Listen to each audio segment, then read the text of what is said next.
గురుగారు, ఈ వారం వృషభ రాశి వారికి ఎలా ఉంది? వృషభ రాశి 4 గ్రహాలు దివ్యంగా యోగిస్తున్నాయి. సప్తమంలో చంద్రుడు, తృతీయంలో శుక్రుడు, లాభంలో శని, దశమంలో రాహు. అదృష్టకాలం కొనసాగుతోంది. విజయాలు త్వరగా సిద్ధిస్తాయి.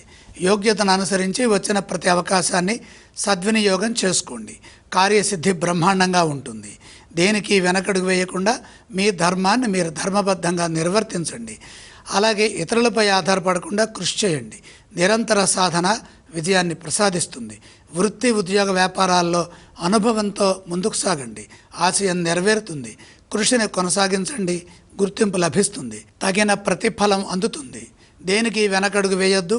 సంశయాత్మకమైన విషయాల్లోకి అడుగు పెట్టొద్దు. పెట్టుబడుల విషయంలో లోతుగా ఆలోచించండి. అనుమానం ఉన్న చోట ఇంట్లో వారితో సంప్రదించిన తర్వాత సరైన నిర్ణయం అని అనుకున్నప్పుడే పని చేయాలి. సరైన నిర్ణయం తీసుకోకుండా ఏ పని చేయొద్దు. ఆర్థిక అంశాలు అనుకూలంగా ఉన్నాయి. దైవబలం సదా ముందుకు నడిపిస్తుంది.